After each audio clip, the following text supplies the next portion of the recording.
Bear Creek personnel responded past the Y and up into Cooper Landing, and were notifying and met up with the troopers and notified the vehicles along the highway. We had people that were holding off their plans for their Labor Day weekend so that they could fulfill the needs of Bear Creek or Cooper Landing from Bear Creek. So I thought that was pretty cool that people were saying, hey, you know what, my plans are secondary to the needs of Cooper Landing. For Moose Pass, we have a volunteer base of about 14 responders. We're all volunteer, from the chief right down to our Pro B. Our response for Swan Lake, we basically went over for traffic control.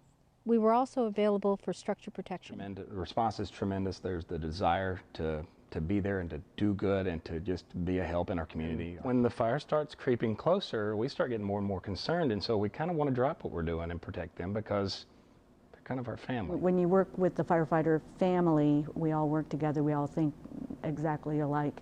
So, and we're all willing to help. Together, normally we're kind of an on-call department, but for 2 or 3 days we had standing crews come in and station, which is a big deal.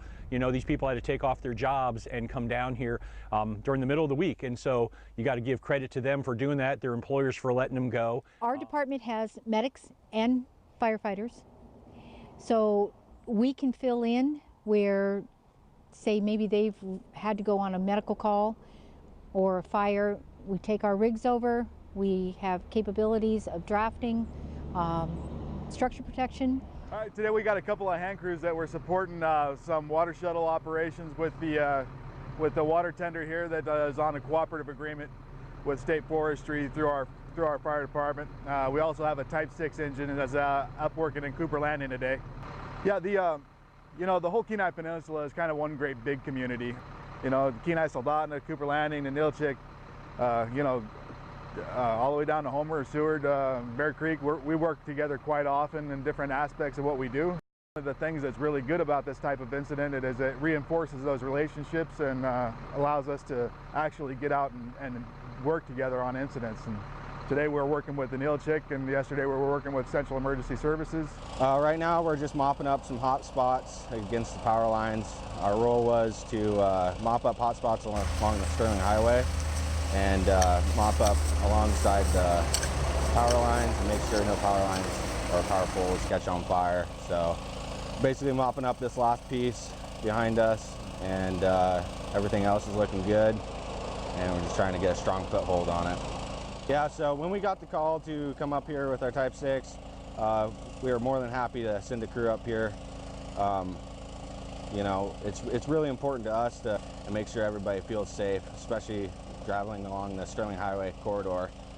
We want people to see us and know that we're trying to mop up and get all the hot spots and flames that are down next to the highway.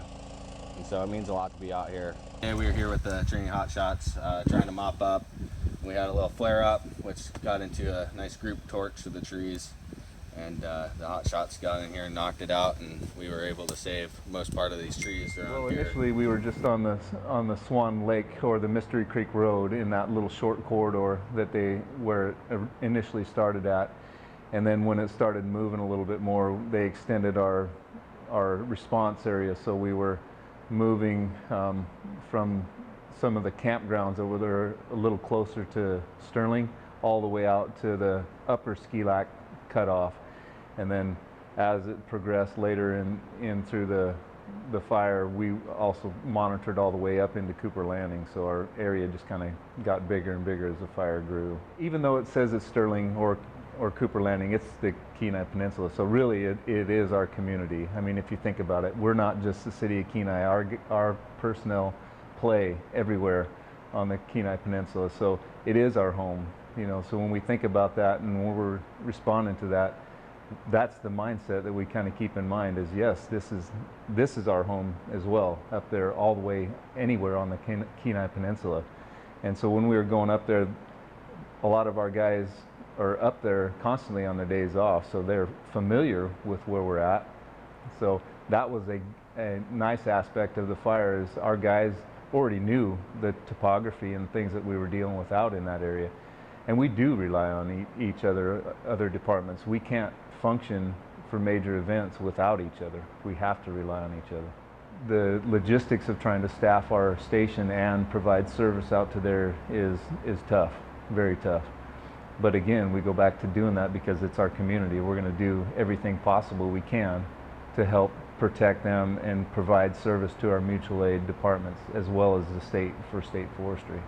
With the service area, Central Emergency Services, our first priority is always within our service areas protecting our residents, their homes, their businesses, any structures that they have and their property that's on that may be threatened by wildland fire. We went in there and started doing some defensible space, clearing around structures, also helping with fire lines in with the state crews and the contracted crews that were in there, whether it was increasing the containment lines, putting down water, also doing any support with water pumps and setting up things around houses. Well, first of all, this is where we live. These are our homes, these are our neighbors, these are the communities we live in. We have several firefighters, both full-time and our volunteer firefighters that live in the Sterling community, Bunny River community, and across the peninsula. So, one of the things is we're here to protect our neighbors, homes, and the community that we protect as our service area. But also, in part of that is, getting help from the city of Kenai, Nikiski Fire Department, and Nilchik, all the way from Kachemak Emergency Services. On the Eastern Peninsula, we have the neighborhoods, the Cooper Landing community, Moose Pass, and we had, some assistance and help from Bear Creek Fire assisting Cooper Landing.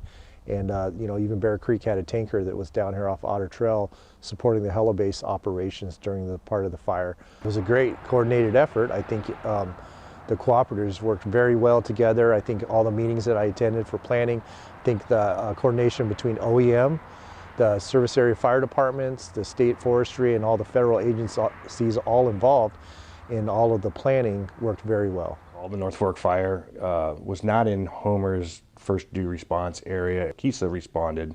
We received a call for a column of smoke off the North Fork and responded to that.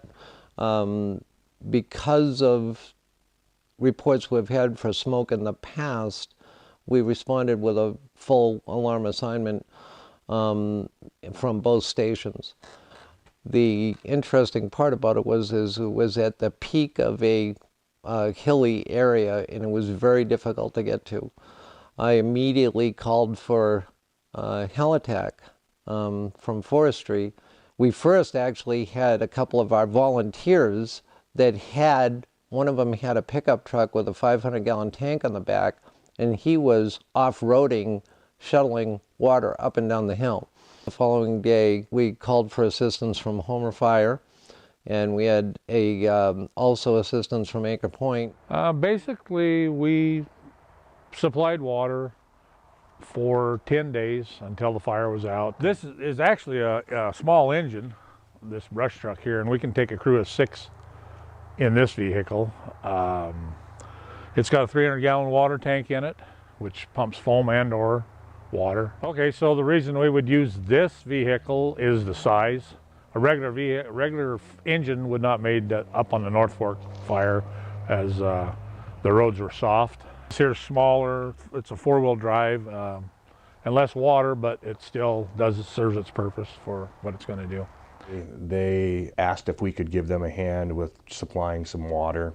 So about noon or so on the day after the initial fire, we were asked to respond up there to help them with supplying water to the crews working at a elevation probably, I think it was about 700 or 800 feet above the road grade, and I think we ended up putting down about 2,100 feet of hose from the road. Homer provided a Type 6 vehicle to pump water from a nearby stream, and we were shuttling water to an engine, a Type 1 engine. We had a Type 1 engine pumping uphill for several days, so the hand crews had a consistent water supply. We are a volunteer fire service. Those resources are limited. I mean, we do the best we can, and the fire service, as you know, for years has always taken on a challenge and met it head on and done the best we can, and we do usually a pretty good job at doing that. But we sacrifice a lot to do that as well. Our volunteers, they sacrifice a lot to be volunteers. Obviously, right off the get-go, they're not getting paid from us typically whenever they go out and give a hand to the communities that way. That's part of why they joined. That's the volunteerism side of things. But at the same token, their families, spouses, partners, and children of those responders, they sacrifice just as much. When you get a wildland fire that goes on for 2 or 3 or 4 weeks, there's things that happen, children's events maybe through school or whatever that mom or dad can't go to because they're on a fire line. Volunteering for this department or any department, it's kind of rewarding. I didn't volunteer for a long time, and after I volunteered, I'm glad I did. I wish I'd done it sooner, and it's a great help to your community. Makes it a lot easier. It protects your home from wildland fires when they come around, or even if you have a structure fire, it'll also protect your home. So you need to have a clear area around your home, limbs down on your tree so the fire can't spread.